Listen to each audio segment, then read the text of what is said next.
all of us have had successes and lessons within the successes that we had. And I'm not sure everyone understands the pressure that comes with success. We know the pressures that come with mistakes, but a lot of times when we are successful and then successful again, I think pressure is exponential because now we've created a pattern of success. Welcome back to Office Hours. I'm David Meltzer, and man, this is a pressure situation. We got these amazing co-hosts of mine, and now we have one of my entrepreneurial heroes. This guy may not look it, but he's one of the greatest entrepreneurs that I know. He was the founder of StockX. I'm sure we have all spent a fortune there. Fanatics Collectibles, founders there as well. And now, talk about pressure, he has his third venture called Ghostwrite. Welcome, Josh Luber, to Office Hours. Thank you very much for having me.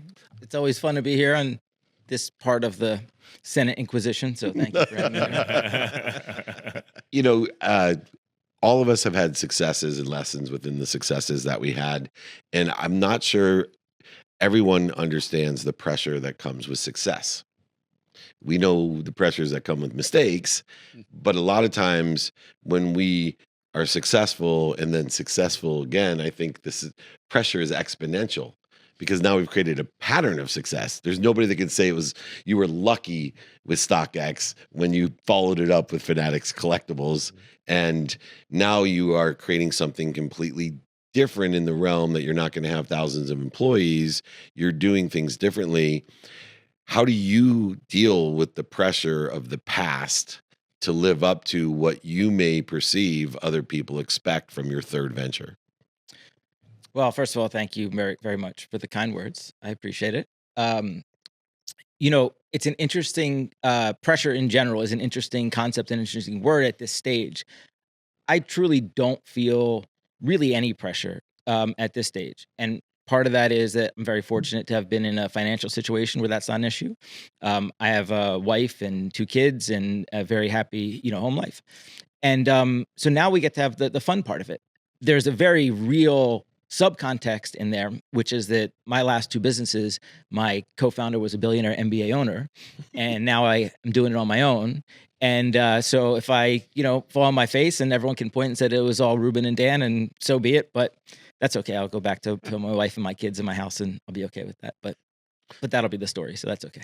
So you frame it within the context of what's the worst thing that can happen? I'm at home with my dream life. Yeah. You didn't lose anything. No. Right. You're already in a power position. So if it doesn't happen, get up and do it again. But don't you think a lot of people don't frame it and they continue on in that search that may be infinite of not getting what they want because they don't realize what's important?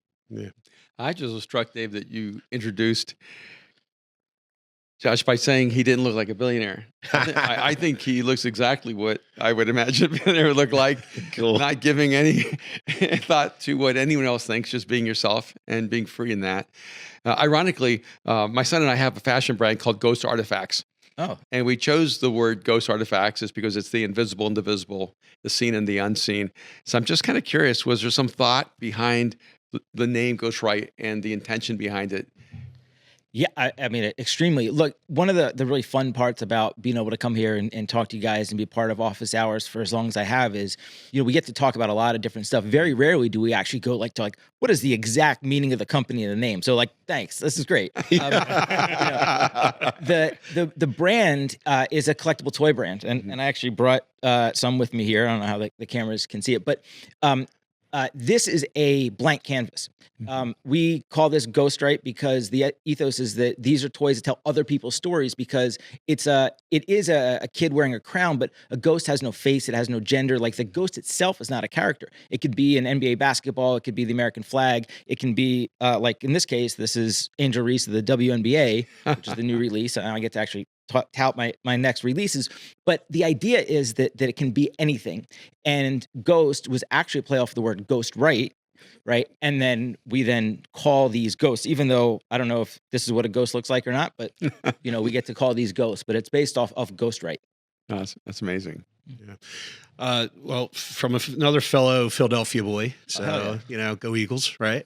All right. Go So, I'm interested. I'm interested in this new venture that you are doing and your mindset into it, right?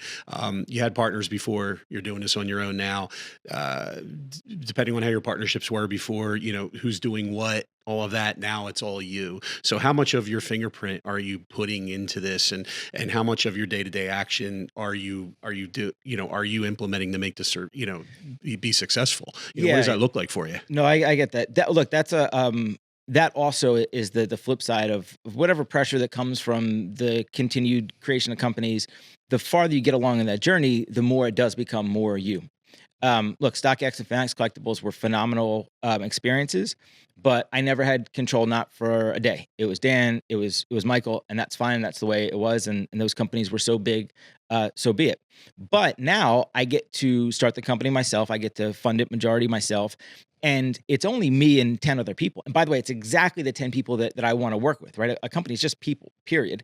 And so I get to work with people that have worked with me before. I know exactly who they are and what they're capable of. But the company is very specifically right now a collectible toy company. But we already see how this will evolve, that the 10 people I'm with now, that will become the core group to amplify the other things that I want to do in my life. Now that, and it's not a financial thing as much as it is a control and vision thing. I'm the majority owner of the company, so I can dictate and say, hey, you know what? I think that we want to be doing this and move in this direction and can make those decisions. And so therefore, it is me. And hopefully, as the company is successful, it will be more than just a collectible toy company in the vein of the things that I like and I want to do. Yeah. I want to talk to you about hype economy. Hell yeah. Yeah. Because I think it's incredible just languaging and the specificness of what your work has done and how it's impacted. I'm sitting here and I'm just kind of in the moment of understanding you intellectually, but also understanding you as an artist. So in the context of hype economy, how important is it for you to be an artist or a creative in that space? And if you can give a little definition of what you describe as hype economy. Yeah. So the hype economy is a term that kind of came up organically to describe this all of these categories that I've been a part of for this past year. The easiest way to describe it is go to StockX and look at all the different products that are there. Right. It's not just sneakers, but it's also streetwear and watches and handbags and collectibles and trading cards. It's this group of products that exist in the world that are equal parts consumer goods and financial assets. They're products that shouldn't have an arbitrary retail price. They're all market driven. They have collectors and resale value, and the value of those is a function of that intersection of culture and commerce and the things that go into that. Right? This isn't your commoditized products like soap and Cheerios, right? Cheerios is infinite. They'll make as many Cheerios as people will buy. All of these products have finite supply, which means that the value is a function of the demand and who's winning. So the word hype is used in many different ways, but there's a couple blogs within the space. Hypebeast used to be this negative word to describe somebody that was like cared too much about this, and then it became one of the biggest brands. And so anyway, the short version is the hype economy describes this industry as a whole that didn't really exist a decade ago. That's happened, and StockX is part of the growth of it, but so are companies like Goat and eBay and so now you have this and just the mainstreamification of these products. But for me, I wouldn't consider myself an artist in the traditional sense, but I get to create companies and we get to create products and experiences and even the most basic things of we had this green tag that went on every shoe that we sell at StockX, right? That became its own language and its own brand that we didn't intend that to happen, but then once we saw it, then how do you lean into that and make that a part of your identity, both as the company and the products and stuff like that. So for me, I've just been navigating this industry long enough that now I start to have a larger vision around it, that we can call it the hype economy, but that wasn't the case a decade ago when none of this existed, really. Now, there's one last thing I want to talk about that is outside of what the standard market is, meaning the supply and demand, that there's a limited edition, because just because there's a limited amount of something doesn't give it the perceived value. And growing up in my profession as a sports agent, Lee Steinberg, my mentor, always said, what business are we in? I'm like, we're sports agents. He said, no, we're in the irrationality of middle-aged men. That's our business. Someone's gonna give you $1,000 to sign this football. That's the business that we're in. And it's a matter, as I got older and more mature and read books like yours, The 7 Frequencies of Communication, that it was a matter of not just supply and demand. It helps when there's very few of something, but it also has a frequency to it. Yeah. And as I've watched you mature as an entrepreneur into success after success, and now your own entity, it has a certain frequency to it. When you held up the Ghost and then the new Ghost, I felt differently. And so I was hoping, in respect to you, Erwin, and your tremendous book, which we're going to get you one because it's so up your alley. How does frequency play into your maturation as an entrepreneur in the collectible industry that goes beyond a limited edition? Yeah. Well, first of all, Lee's explanation is dead on, right? I mean, in a lot of ways, you know, I'm 46 years old. I grew up always wanting Air Jordans in the era of my, you know, my mother never bought me Air Jordans. As soon as I got some money, I bought it. Like, we all have the exact same story, right? The irrationality of middle-aged men, like, that is us.